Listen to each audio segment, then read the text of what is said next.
The Berenstain Bears and the Slumber Party. Sometimes little bears' good behavior ends when they pack their pajamas and stay over with friends. 'Cause it's the Berenstain Bears and the Slumber Party. It's the Berenstain Bears and the Slumber Party. Oh, Rhoda. Okay, maybe we do it like this. And you know what? It is the Berenstain Bears and the Slumber Party. And you know what? It's the Berenstain Bears and the Slumber Party. Okay.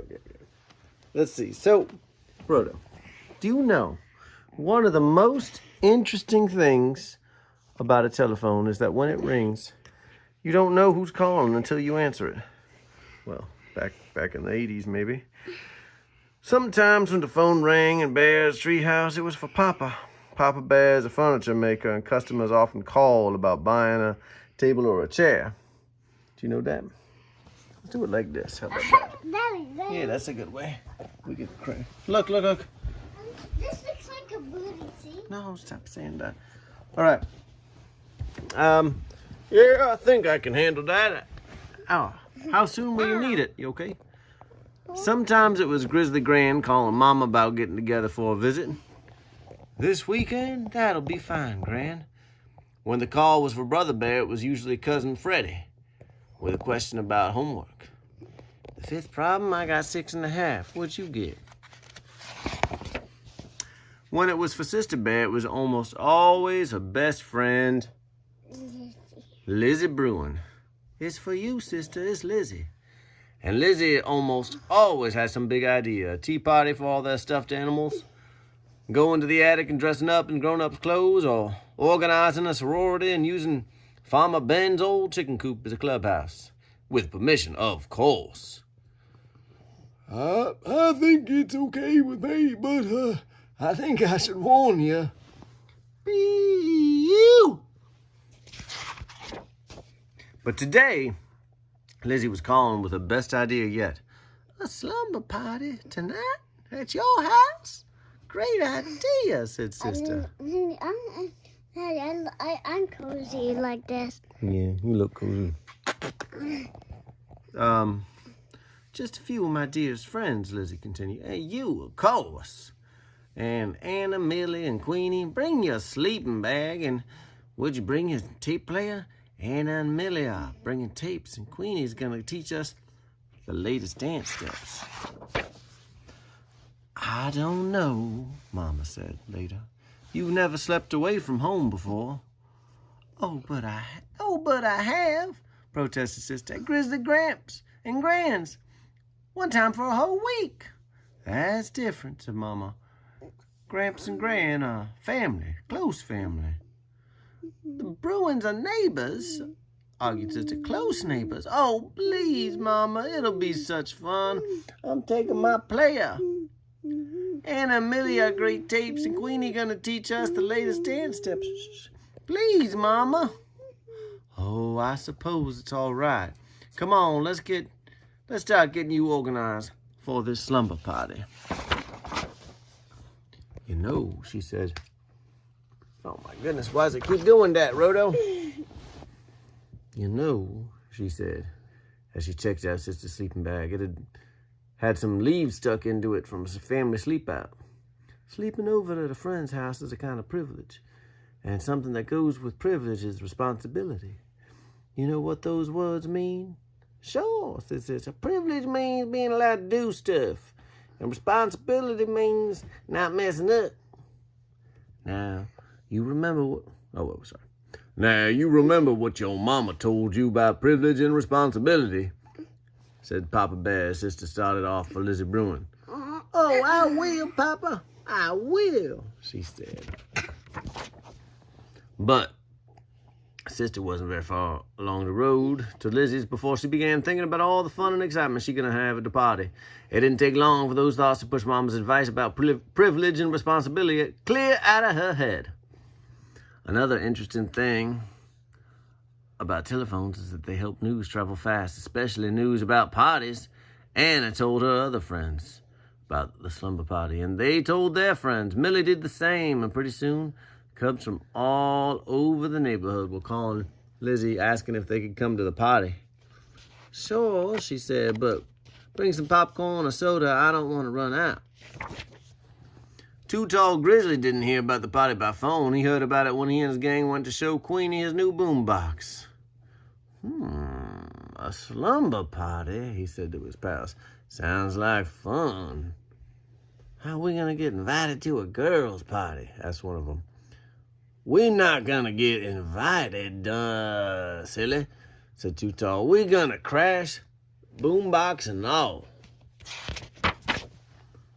Later, when the Bear family had settled down for a quiet evening at home, Mama had sighed and said, I'm sure she'll be all right. Of course she will, said Papa, looking up from a magazine. After all, Sister is a well-behaved little cub, and Mr. and Mrs. Bruin have a lovely, well-run home and are responsible, careful parents. No doubt, said Papa, and went back to his reading. There was only one problem. Mr. and Mrs. Bruin weren't home. They'd gone out for the evening and left Lizzie in the care of a teenage sitter who wasn't much older than some of the Lizzie's guests. The Bruins hadn't planned on a slumber party when Lizzie had asked for a few friends if they could sleep over. And they certainly hadn't planned on a rip-roaring, ear-splitting, popcorn-throwing, soda-squirting party for half the cubs in the neighborhood, because that's what was happening with Sister right in the thick of it. The only thing that wasn't happening at the slumber party was slumber. I mean, sleeping. Nobody was sleeping at the slumber party. What they're supposed to do. Lizzie's sister tried to keep things under control. She couldn't even make herself heard over the phone. Is that Papa? No, I don't think so. Well, we'll find out. Maybe. Lizzie's sister tried to keep things under control, but she couldn't even make herself heard over the noise. It's her sitter, not sister. You never heard such a commotion. Some neighbors up the road had never heard such a commotion either. They called the police. It's just a neighbor. The chief sent Officer Marguerite to investigate. She reached the Bruins' house, and at the same time, Mr. and Mrs. Bruin were returning home. Can you move your hands so I don't crush it? Thank you. Well, things calmed down pretty quickly after that. The party was canceled. Parents were called. Lizzie was sent to bed, and an angry and disappointed Mama Bear came to take Sister home. Look at this angry Mama. That's not Mama. I know, but some other Mama. Look at this scared kitty. And look at that angry Mama. Oh, man, Sister in big trouble. I'm angry and disappointed, said Mama Bear as they walked home through the night. After all the things I said about privilege and responsibility. Uh-oh, she is in trouble. Sister was grounded and sent to bed. Doubly grounded, which meant she had to stay in her room for a day and in the house for a week. A pretty harsh punishment, commented Papa Bear a little later. Not harsh at all. You should have seen the Bruins' living room.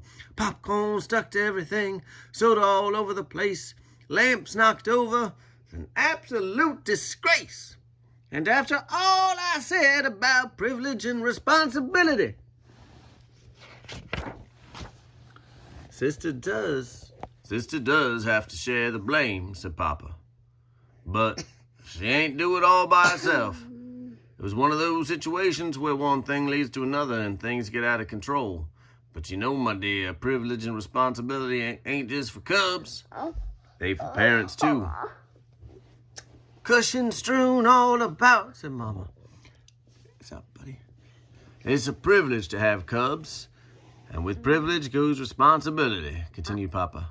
So we're partly to blame, too. When Lizzie invited Sister to the slumber party, it was our responsibility to call the Bruins. If we had, we'd have found out they were going out for the evening, and the whole thing would have been nipped in the bud.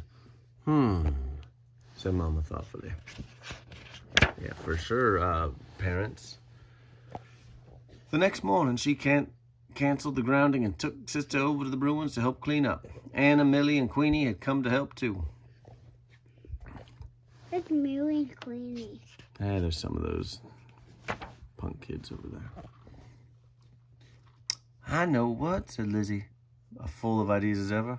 Let's make a cleanup party. Let's not, said Sister. And if you don't mind, Liz, I don't want to hear the word party for a long time. The end.